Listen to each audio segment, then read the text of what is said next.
Let me just quickly give you a list of 4 emotions that can change your life in one day.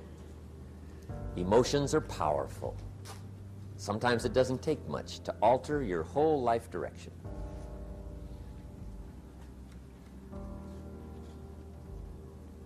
Okay, here they are. Number 1, disgust. Powerful emotion. Disgust says, I have had it. See, that could be the day. The day you can say, I've had it. And whether you've had it with something small or something major, the day you can say, I've had it, may not be the day it ends, but the day it begins. That's what I said when that little Girl Scout left my door when I'm 25. I give her the big lie, she leaves, I say, I don't want to live like this anymore. I've had it with lying and being broke. Powerful day. The man's finally had it with mediocrity. He's had it with being a loser. He's finally had it with those awful sick feelings inside, knowing his wife is at the grocery store looking at 2 cans of beans, one marked 37 cents, one marked 39 cents. And the guy sick inside knows his wife's going to buy the 37-cent can, and she doesn't even like the brand. Do you know why she's going to buy the 37-cent can? To save 2 cents. The guy sick inside finally says, I've had it. Being on my knees in the dust looking for pennies, we're not living like this anymore.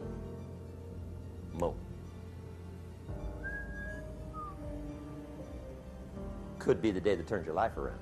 The day you can say, I've had it.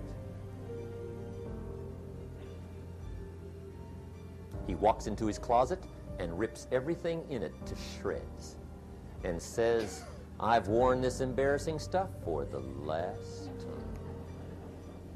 And not only will I never wear it again, no one else will ever wear it again.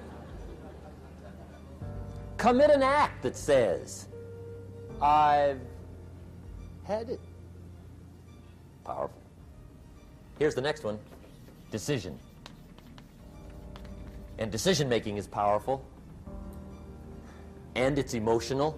That's those knots in the pit of your stomach, right? Waking up in the middle of the night in a cold sweat, trying to decide. We sometimes call it inner civil war. What shall I do? Well, for progress, you must decide. The best advice I can give you came from a wealthy friend of mine who said, if it's easy, do it easy. If it's hard, do it hard. Just get it done. If you went home tonight and in the next few days cleaned up a whole list of decisions, that might furnish enough inspiration for the next 10 years. I found this out many times after you've decided. Getting on with it is easier than deciding. Sometimes decision is the toughest part.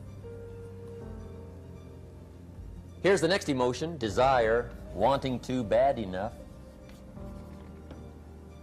And I don't know how to tell you to want to. That's something you've got to come up with. There's 2 things I know about desire. Number 1, it comes from inside, not outside. You don't send off for it. Number 2, I know desire can be triggered by something. Who knows what it might be? Sometimes desire waits and sleeps for something to happen. Maybe it's a book, maybe it's a song, maybe it's a sermon, maybe it's a lecture, a seminar, maybe it's the conversation of a friend, a happening, an event. Who knows? The best advice I can give you is what I give my staff. It goes like this: welcome every human experience. You never know which one is going to turn it all on. Even the bad experiences. Sometimes from the bitterest experience comes the greatest awakening. So let down the barriers, take down the walls. The same wall that keeps out disappointment keeps out happiness. Let life touch you. Don't let it kill you, but let it touch you. Here's the last one. This one's powerful. Resolve. Resolve says, I will. Two of the most powerful words in the language. I will. Benjamin Disraeli once said, nothing can resist a human will that will stake even its existence on the extent of its purpose. Shortly put, I'll do it or die. See, that's powerful. That could be the day that turns your life around. The world has a strange way of stepping aside when somebody says, I'll do it or die. The man says, I will climb the mountain. They've told me it's too high, it's too far, it's too rocky, it's too difficult, it's never been done before, but it's my mountain, I will climb it. Pretty soon you'll see me waving from the top. Or dead on the side, because I ain't coming back. The best definition I ever got from the word resolve came from a little junior high girl in Foster City, California, up north. I'm talking to the junior high kids one day. I love to ask kids definitions. They come up with beauties. I got to the word resolve and I asked, who can tell me what resolve means? And I got several hands, and they were all pretty good, but the last one was the best. Little girl, about 3 rows back, held up her hand. She said, Mr. Rohn, I think I know what resolve means. I said, darling, what do you think it means? She said, I think it means promising yourself you will never give up. I said, that's it. Webster, stand aside. That is the definition. Promise yourself you will never give up. I asked the kids, how long should a baby try to learn how to walk? How long? How long would you give your average baby before you shut him off? How long? See, any mother in the world would say, you're crazy. My baby's going to keep trying until it learns how to walk. What a magic formula.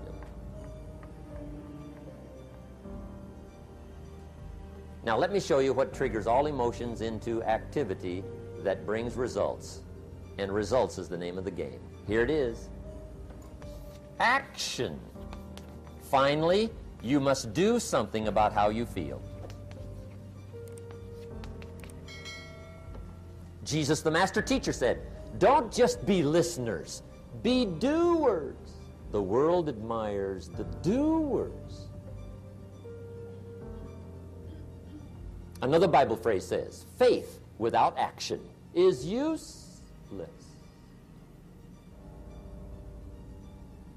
Some people these days are big on affirmations. You've got to be very careful of affirmations. There's a thin line between faith and folly. The best clue I can give you on affirmations is this. Affirmation without discipline is the beginning of delusion. And there's nothing worse than delusion. The guy keeps walking west looking for the sunrise. I mean, delusion is bad.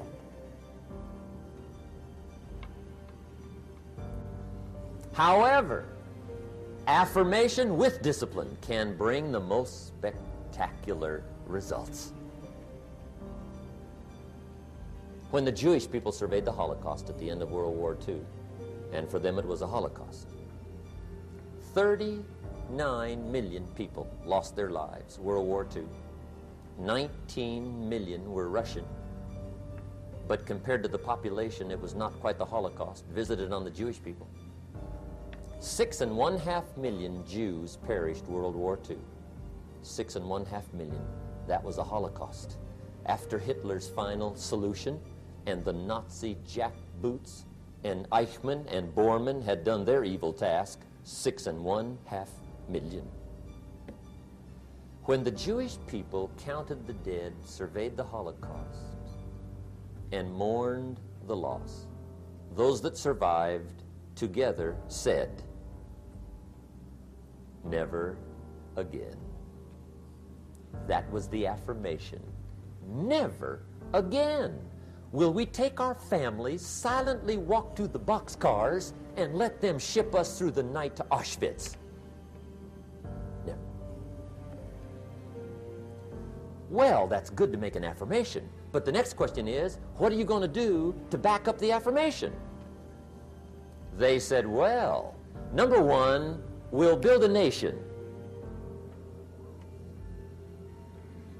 Then they said, we'll build an army. Wow. And a navy. My. And an air force. And we'll buy some bombs. My. And some bullets. Wow. We'll spend a big portion of the national treasure. We'll even spend some of Israel's finest lives. We mean it. Never again. That's called backing up affirmation with discipline. Does it work? Well, yes. They've been tested 4 times in war on their affirmation in the last 25 years. 4 times, major. The next to the last war was called the 6-Day War. As if to say, didn't we tell you? Never.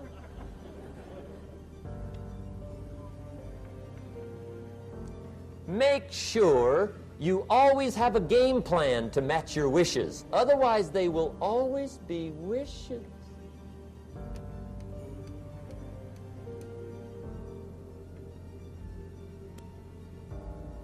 The day that turns your life around.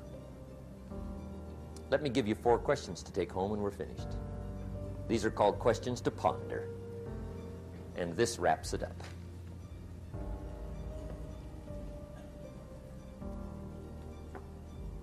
Gosh, you've been a great audience tonight. How fantastic for so many people here. It's been unbelievable. I really enjoyed it. I could talk all night, but I'm staying here, right? So I got a maid, right? And you got some ways to go. Okay, here's the questions I want you to take home in closing. First question is one of the major questions of the world. Why? Why should you try? Why read that many books? Why go that far? Why earn that much? Why share that much? Why learn all that? Why get up that early? Why put yourself through that much? Why try for all that? Good question. Why? One of the best answers to why is the second question, why not? What else are you going to do with your life? Why not see how many books you can read, how far you can go, how much you can earn, how many friends you can make, how much personality you can develop, influence you can have, how many things you can accomplish, how far you can go and what you can see? Why not? You got to stay here till you go. Why not? The third question is, why not you? Why not you? Some people have done the most incredible things with limited start.